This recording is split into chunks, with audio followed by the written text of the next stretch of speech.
साथियों, आजकल आप लगातार वीडियो देख रहे होंगे।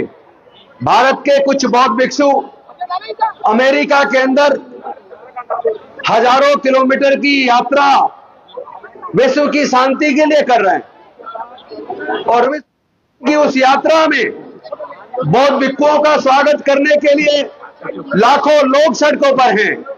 लेकिन दूसरी तरफ भारत के अंदर महाबोधि महाविहार की मुक्ति के आंदोलन को रोकने के लिए केंद्र की सरकार अलग अलग तरह के हथकंडे अपना रही है। क्या हमारा डॉक्टर बाबा साहेब अम्बेडकर जी ने अपने अधिकार के लिए धरने प्रदर्शन करके अपनी बात सरकार तक पहुंचाने का अधिकार नहीं दिया?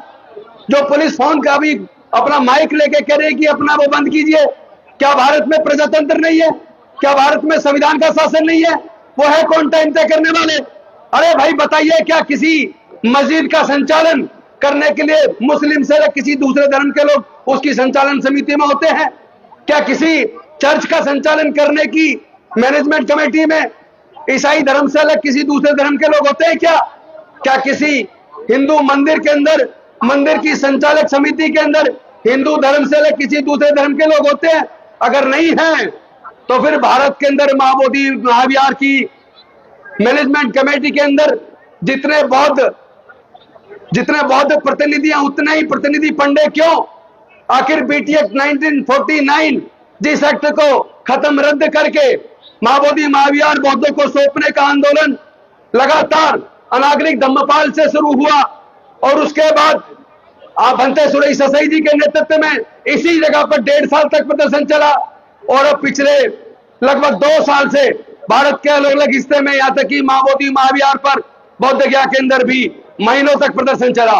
और केवल प्रदर्शन ही नहीं, इस दमनकारी सरकार ने हमारे भंते जी पर झूठा मुकदमा बनाकर उनको जेल में डालने का काम किया। अगर आप सोचते हो कि हमारे लोगों को जेल में डालकर आप इस तूफान को रोक सकते हो तो ऐसे ये रुकने वाला नहीं है। इस तूफान को रोकने का एक ही तरीका है, महाबोधि महाविहार बौद्धों के हाथ में सौंप दो। बीटी एक्ट को तुरंत रद्द कर दो, अन्यथा अभी तो ये लड़ाई है, आगे और लड़ाई है। अभी देश के कोने कोने के अंदर बौद्ध लोग, अम्बेडकरवादी लोग, संत गुरु रविदास जी को मानने वाले लोग, तमाम बहुजन समाज के लोग इकट्ठा होकर इस आंदोलन को तेज कर चुके हैं। अब ये लड़ाई रुकने वाली नहीं है। हमने तो इसको बकायदा अपने मैनिफेस्टो में डाला था कि अगर बिहार में हमारी सरकार बनी तो हम महाबोधि महाविहार को बौद्धों को सौंप देंगे। अनफॉर्चुनेटली धोखाधड़ी करके जिस तरह बिहार में उन्होंने सरकार बनाई है, केंद्र के अंदर भी उन्होंने सरकार बनाई है, अगर वो सोचते हैं दमनकारी नीति से, पुलिस के बल से झूठा मुकदमा बना के महाबोधि महाविहार के आंदोलन को आप फेल कर दोगे तो हम गलतफहमी के शिकार हो। हम डॉक्टर बाबा साहेब अम्बेडकर के बच्चे हैं, हम डरने वाले नहीं हैं।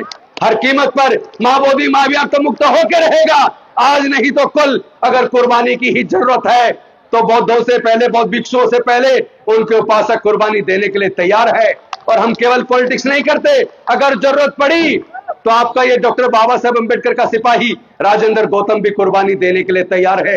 लेकिन महाबोधि महाविहार तो हम मुक्त करा कर रहेंगे। ये लड़ाई चलती रहेगी, क्योंकि ऑलरेडी उन्होंने समय की सीमा कर दी है। इसलिए कहने को बहुत कुछ था, मैं अपनी वाणी को यही विराम करता हूं, क्योंकि अगर हम ही डिसिप्लिन का पालन नहीं करेंगे तो गलत संदेश जाएगा। बाकी भी बहुत लोगों को बोलना है, मैं अपनी वाणी को विराम देता हूं। बहुत बहुत धन्यवाद। जय भीम, जय भारत।